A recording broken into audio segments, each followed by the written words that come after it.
Hello, learners. Welcome to the Learning Loft. Tomorrow is your exam. First of all the best. Do your best and forget the rest. The best preparation for tomorrow is doing your best today. अगर आप आज अच्छे से पढ़ लेते हो, मैं कह रही हूँ एक दिन भी बहुत है सिलेबस के लिए। अभी तक भी कुछ नहीं पढ़े ना, दैट्स ऑल राइट। अगर आज का भी दिन आपने डेडिकेट कर दिया इंग्लिश को, तो आपके कल 60+ तो आने ही है, क्योंकि जो आज हम वीडियो कवर करने वाले हैं वीडियो में, उससे ज्यादा पेपर में कुछ नहीं आएगा। बिलीव, बस बात सिर्फ इतनी सी होगी कि आपको याद कितना रहता है। सिर्फ आपको याद करना है और कुछ नहीं करना। आपको कोई मेहनत नहीं करनी कि कहाँ से पढ़ो, कौन सा क्वेश्चन, कैसा क्वेश्चन। बस जो मैं इस वीडियो में बताऊंगी उसको ब्लाइंडली फॉलो कर देना, इफ यू ट्रस्ट मी। इस वीडियो में A to Z हम हर चीज कवर करने वाले हैं। ट्रांसलेशन में प्रॉब्लम थी, इस वीडियो में है। रेफरेंस टू कॉन्टेक्स्ट में प्रॉब्लम थी, इस वीडियो में है। ठीक है, जितने भी इंपॉर्टेंट क्वेश्चंस लगे मैंने, वो सब है इस वीडियो में। सारे प्रीवियस ईयर क्वेश्चन फ्रॉम 2019 2023 इसमें है। 2024 आप एक बार देख लेना, ठीक है।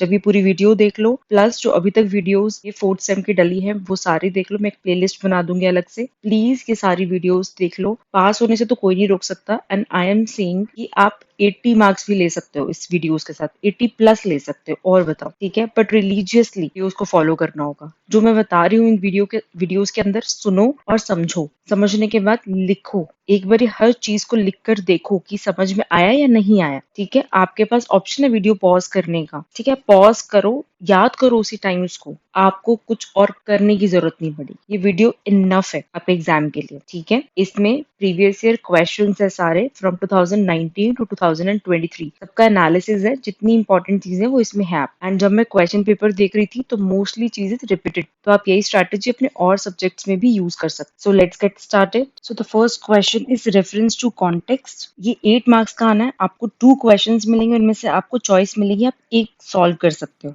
ठीक है, सो फर्स्ट क्वेश्चन की बात, what inheritance? My uncle committed a crime while hunting in the forest. The sage cursed him and he became impotent with his wife. He has no progeny. How can a patrimony go to the sons of others? ये जो lines है वो दुर्योधन ने बोली थी। दुर्योधन ने किसको बोली थी? कृष्णा को बोली। ठीक है, कृष्णा जब दुर्योधन से बोलते हैं कि उनका पांडव का शेयर दे दीजिए, शेयर ऑफ किंगडम पांडव को मिलना चाहिए, तो उसको रिमाइंड करते हैं great sorrows and difficulty that Pandav have really suffered. ठीक है, तो कृष्णा उनको याद दिलाते हैं कि पांडव हमेशा फॉरेस्ट में रहे हैं, उनको बहुत डिफिकल्टीज आई है, एग्जाइल किया है उन्होंने, और अब ये टाइम आ चुका है कि उनको इनहेरिटेंस मिलना चाहिए, डिवाइड होना चाहिए किंगडम। ठीक है, और दुर्योधन को इस पे बहुत गुस्सा आता है। वो कृष्णा से बोलते हैं कि what inheritance is he talking about. वो बोलते हैं कौन से इनहेरिटेंस की बात हो रही है, कौन से इनहेरिटेंस की यहाँ पे तुम बात करने आए हो। सो सबसे पहले आपको क्या लिखना है? Reference to context. These lines have been taken from भाषा Sanskrit play the envoy translated into English by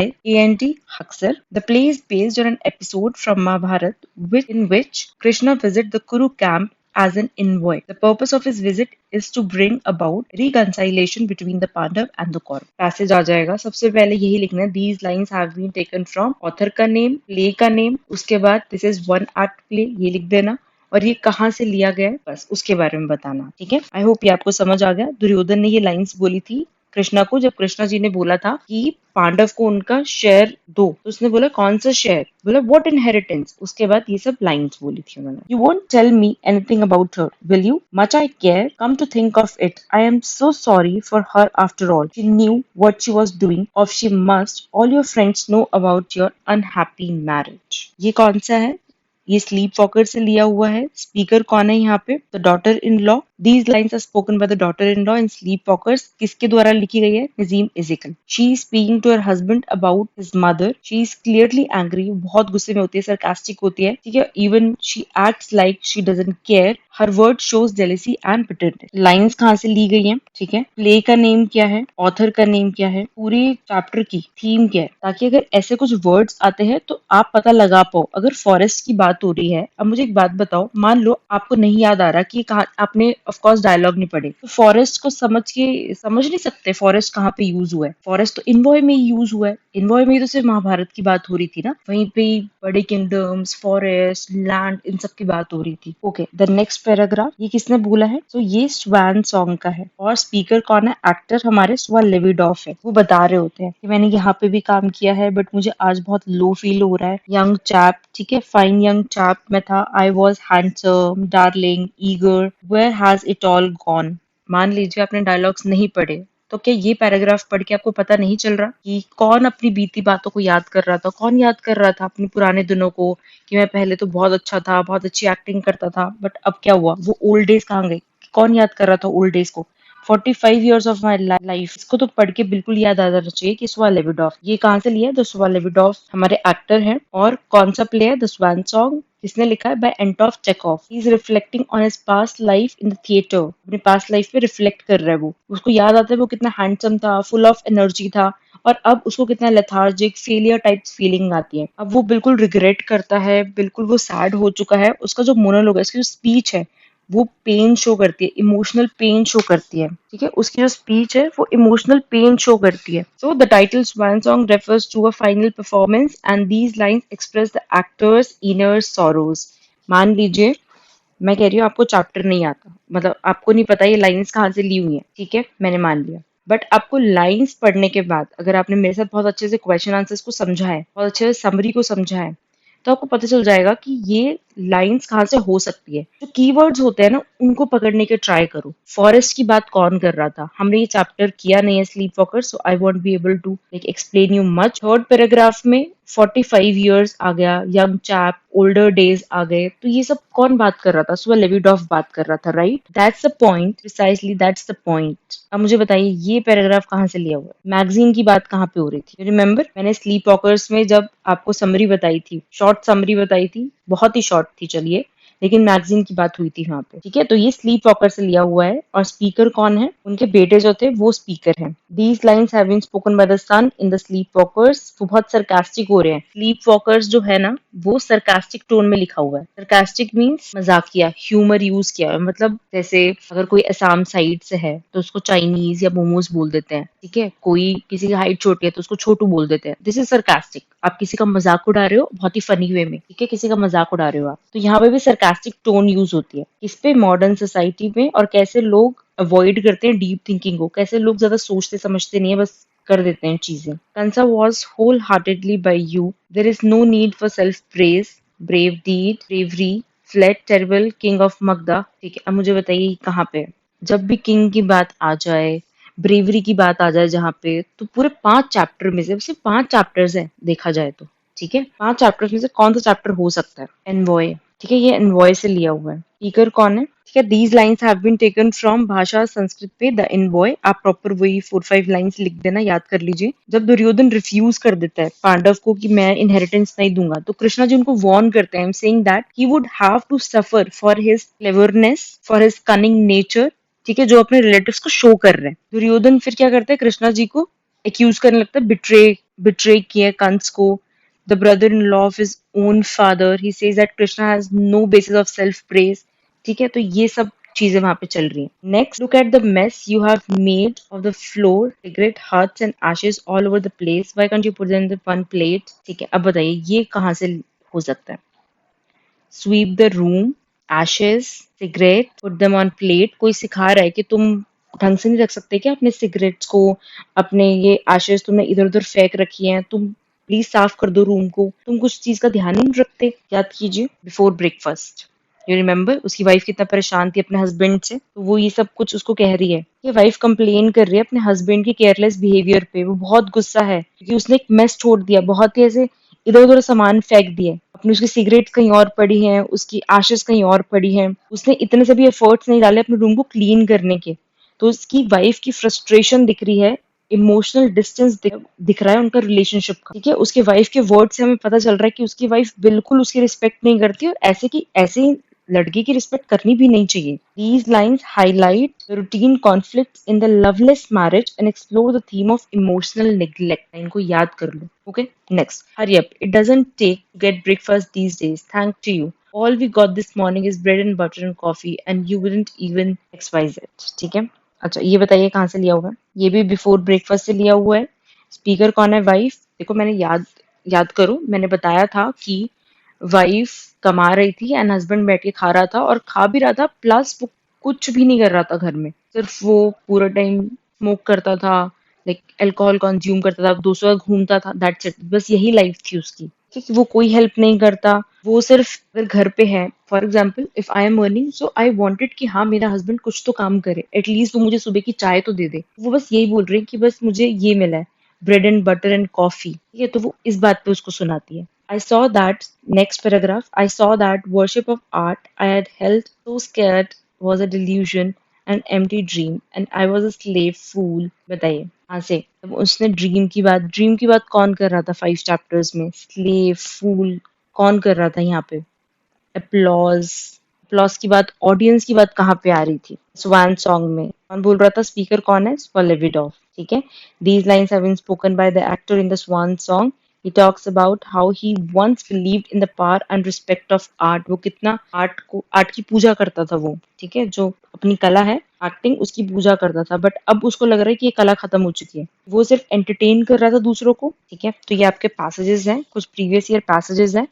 if possible मैं साथ में अटैच कर दूंगी, ठीक है, इमेजेस को आपके गाइड में से, इफ पॉसिबल, ठीक है। चलिए, अगर मैं क्वेश्चन नंबर तो देन ऑथर, सब चीजों की स्पेलिंग अच्छे से देख लेना। उसके बाद जब भी पैसेज आए, पैसेज में से वर्ड्स को उठाना। मैंने लास्ट सेमेस्टर भी बताया था कि पैसेज में से हमेशा वर्ड्स को देखो, अप्लॉज, ऑडियंस, ड्रीम, ये 3 अगर वर्ड्स मिल गए तो क्या समझ नहीं आएगा स्वान सॉन्ग में ही बात हो रही है, स्वान सॉन्ग में ही प्ले ड्रामा की बात हो रही थी।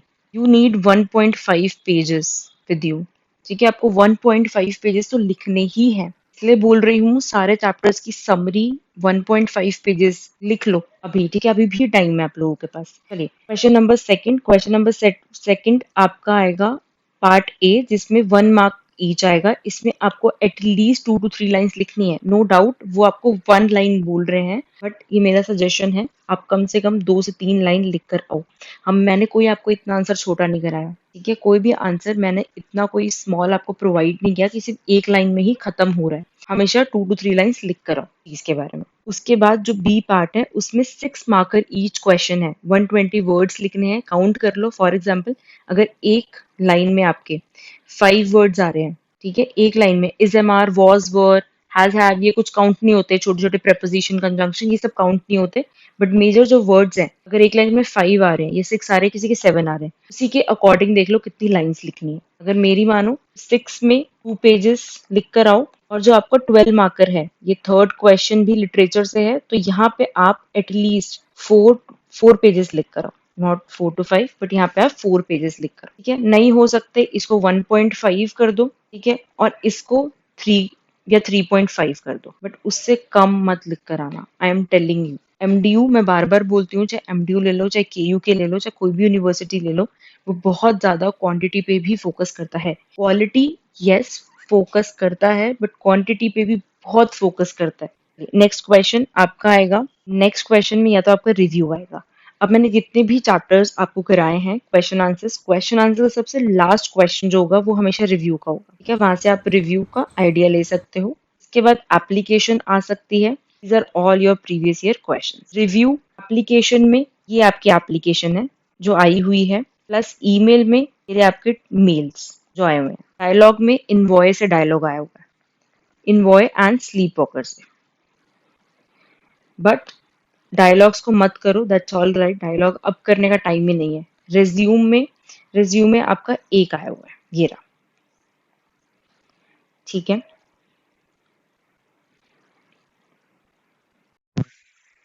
Okay, let's talk about the next question, that is the transcription. Transcription जितने भी आपके प्रीवियस ईयर क्वेश्चंस थे वो ये रहे, ठीक है। अब हम क्या कर सकते हैं, जो एक chart, monophthong, diphthongs and vowels, consonant, वो सब थे, वो आपको याद करने होंगे, ठीक है। याद नहीं कर सकते, आई वुड रियली से कि एक आइडिया तो ले ही लो कम से कम। ये रहे आपके सारे प्रीवियस ईयर क्वेश्चन तो सॉल्व्ड है, ठीक है, I have solve this for you. आपको बहुत ज्यादा मेहनत नहीं करनी, सिर्फ आपको पढ़ना है। हो सकता है कि कुछ लेटर्स गलत लिखे हों।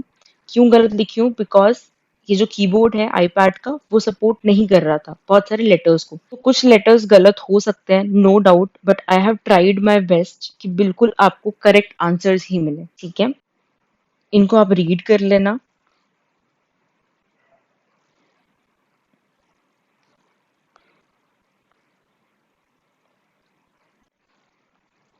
बहुत बारी क्वेश्चन लाइक बिल्कुल सेम आते हैं, तो एटलीस्ट जितने प्रोवाइड किए उनको बस रीड कर लेना। ठीक है, याद हो जाते हैं ठीक है, नहीं होते तो आपकी जो मेमोरी है ना, कई बार ऐसा होता है कि वहां जाके हमें समझ आ जाती है। जैसे जब भी ट्रांसक्रिप्शन कर रहे हैं तो हम हमेशा इसके अंदर लिखते हैं, ठीक है, जो भी हमारा आंसर है। और जैसे एस है, एस को ऐसे ही बनाते हैं, सॉरी, ओ को ऐसे बनाएंगे, आर ई, ठीक है, ई को ऐसे बनाएंगे। तो आप ना, अगर आपको वो भी याद नहीं है प्रॉपर अच्छी तरीके से, just you have taken the idea, उसके बाद भी आप इसको पढ़ोगे ना, तो आपको बहुत कुछ समझ में आ जाएगा। ठीक है, तो थोड़ा सा ध्यान रखना इस चीज का। देखो, चॉइस तो है ही नहीं, है ना, कि आप ट्रांसक्रिप्शन कर लो या एंटीनिम्स कर लो, चॉइस तो है ही नहीं। तो फिर जितने मैंने कराए हैं, जितने मैंने सॉल्व किए हैं, उनको पढ़ के चले जाओ। कितने दिए मैंने आपको? 77। 77 में से 5 रिपीटेड आएंगे। हो सकता है ज्यादा ही आ जाए, बट 5 तो रिपीटेड आने ही आने हैं। सॉरी, 81 है, तो इसको थोड़ा ध्यान से कर लेना। उसके बाद आता है ट्रांसलेशन, जिसमें सब परेशान हो रहे थे। सी, ट्रांसलेशन ऐसा नहीं है कि एक दिन में हो जाएगी ट्रांसलेशन। आपको भी पता है और मुझे भी पता है, अगर आपको इंग्लिश नहीं आती तो कैसे करोगे उस ट्रांसलेशन को? ठीक है, पूरा पढ़ने से क्या समझ में आ रहा है? जैसे मुझे भी हिंदी बहुत ज्यादा नहीं आती, ठीक है, बट मुझे इससे ये पता चल रहा है कि ये कुछ तो खेल के बारे में है। शिक्षा आ गई, मनुष्य, इंसान, संसार, ठीक है, तो मैं कुछ कुछ वर्ड्स को समझ पा रही हूँ। घृणा क्या होता है, ठीक है, जिसको हेट करते हैं, तो मैं कुछ कुछ चीजें समझ पा रही हूँ। जिनकी हिंदी वीक है, बहुत ध्यान से पढ़ना, बहुत सिंपल पैसेज आता है। ठीक है, जिनकी इंग्लिश वीक है, इंग्लिश टू हिंदी, हिंदी दोनों में ही सेम प्रॉब्लम आएगी आपको। ठीक है, तो इस केस में क्या करना है आपको? पहले तो बहुत ही पेशेंटली टाइम बचा लेना ट्रांसलेशन के लिए। ट्रांसलेशन थोड़ा ज्यादा टाइम लेगी आपका। फर्स्ट, पेशेंटली पढ़ना है आपको, थीम जानना है उसका। थीम मतलब किस बारे में लिखा हुआ है, स्टडीज के बारे में, गेम्स के बारे में, नेशनलिज्म के बारे में। जहां तक ये सिचुएशंस चल रही हैं, तो नेशनलिज्म पे क्वेश्चन आ सकता है आपका, उसमें ध्यान रखना। ठीक है, देश के बारे में और इन सब के पे आ सकता है क्वेश्चन। तो थीम याद रखना कि इसमें बोला क्या जा रहा है। देखो, हमेशा एक सेंट्रल थीम होती है। मैंने अगर मान लो पैसेज दिया है, तो मैं कुछ कहना चाहती हूँ ऑडियंस को। अब मैं क्या कहना चाहती हूँ, एक रीडर को, एक ऑडियंस को, तो वो पता लगा लो उसके अंदर। थर्ड, जितना सिंपल आपको समझ में आया उतना सिंपल लिख लो। कि जितने भी मैंने यहाँ पे ट्रांसलेशन किए हैं, मुझे ऐसा लगता है कि उनमें से आने के पूरे पूरे चांसेस हैं। ठीक है, 99% यहाँ से क्वेश्चन आ सकता है। मैं ये नहीं कहूंगी कि दोनों Hindi to English, English to Hindi दोनों आएंगे ट्रांसलेशन यहाँ से, बट मुझे एक आने के पूरे पूरे चांसेस लग रहे हैं, स्पेशली जो नेशनलिज्म पर है। ठीक है, या तो स्टूडेंट सेंटर्ड क्वेश्चन आ सकता है कि गेम्स हो गई, एजुकेशन हो गए, मतलब स्टूडेंट के कुछ सेंटर्ड में आएगा क्वेश्चन, या फिर इंडिया के सेंटर्ड में कुछ क्वेश्चन आएगा। ये मुझे दो क्वेश्चन सबसे ज्यादा आने वाले लग रहे हैं। तो मैंने आपके लिए सब चीजों को ट्रांसलेट कर दिया है, ताकि आपको परेशान होने की नीड ना हो। अगर मैं एक एक पैसेज को यहाँ पे समझाऊं तो वो बहुत ज्यादा टाइम ले लेगा। ठीक है, so what you can do is, ये रहा हिंदी में प्रोवाइडेड था, और यहाँ पे मैंने आपको इंग्लिश में इसको ट्रांसलेट कर दिया है। ठीक है, तो सबसे पहले एक लाइन हिंदी में पढ़ो, फिर एक लाइन इंग्लिश में पढ़ो, एक लाइन हिंदी में, एक लाइन इंग्लिश में। ऐसे करके आप 5 to 6 पैसेजेस कर लो। ठीक है, it will hardly take your 1 to 2 hours. लेकिन मैं श्योरिटी के साथ कह रही हूँ, अगर इतना कर लिया ना, तो अगर एक अननोन पैसेज भी आ जाएगा, तो भी वो इसी के अराउंड ही होगा। मैंने आपके ऑलमोस्ट सारे पैसेजेस देख लिए। लैंग्वेज का पेपर एक ऐसा पेपर है, चाहे इंग्लिश का है चाहे हिंदी का, जितना ज्यादा पढ़ोगे उतना ज्यादा समझ में आएगा। ठीक है, ये इंग्लिश का पैसेज दिया हुआ था और उसका ट्रांसलेशन ये रहा। वीडियो को पॉज करो और पढ़ना शुरू कर दो। इंग्लिश में दिया हुआ ये पैसेज आपका हिंदी में दिया हुआ था, इंग्लिश में ट्रांसलेट हो चुका। कई बार तो बहुत छोटे पैसेजेस आते हैं, जो आपको लग रहा है ना 5 मार्क्स की, कितने 5 to जो भी आपका 8 मार्क्स का ये आने वाला है क्वेश्चन, आपको ऐसा लगेगा कि ये तो नंबर कट ही जाने हैं। पता है, यहाँ से सबसे ज्यादा स्कोरिंग है ये चीज, क्योंकि ये सबसे सिंपल है। एक जगह आपको 12 मार्क्स में 4 पेजेस लिखने हैं, एक तरफ आपको 5 मार्क्स में कितना लिखना है, ये दोनों 10 आएंगे, दोनों मिला के 10 मार्क्स के आएंगे, और आपको कितना लिखना है? एक पेज लिखना है बस। कौन सा इजी हुआ? ठीक है, बट इसके लिए आपको बस थोड़ा सा पढ़ना होगा। पढ़ना तो आपको सारा ही होगा।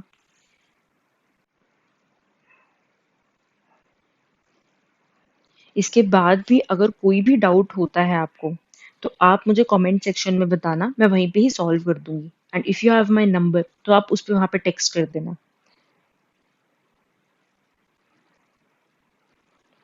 इनके स्क्रीनशॉट ले लो और इनको पढ़ो, प्रिंट आउट निकालो, कुछ भी करो बट अच्छे से पढ़ो इनको, ठीक है। And I would really suggest please screenshot ले लो इन सब का और इनको आराम से एक लाइन पढ़ो। For example, books are delightful society, ठीक है। पुस्तकें एक आनंददायक संगति है। अब मुझे पता है ये थोड़ा सा डिफिकल्ट हो जाएगा, ठीक है, इट्स ओके, मैं कह रही हूँ इट्स ओके, आप सिर्फ पढ़ लो। अगर ये वाली हिंदी आपको टफ लग रही है तो आप मीनिंग समझ जाओगे, ठीक है, अपने हिसाब से लिख देना। अब यहाँ पे मैं आपके लिए हिंदी व्हाट्सएप लैंग्वेज नहीं लिख सकती थी, बाय ऑल मीन्स मैंने बहुत ट्राई किया कि मैं चीज़ों को सिंपल रखूं, एंड बिलीव मी मुझे भी हिंदी ज़्यादा नहीं आती, तो ये ट्रांसलेटेड वर्जन गूगल ने ही ट्रांसलेट किया है, मैंने, मेरा इसमें कोई योगदान नहीं है, तो ये ट्रांसलेटेड वर्जन है, आप रीड कर सकते हो। मैंने यस आपके लिए सारे प्रीवियस ईयर क्वेश्चन में डाल दिए हैं, प्लस जो भी मुझे इंपॉर्टेंट लगे मैंने सब कर दिया। All the best. 3 आवर्स होंगे आपके पास,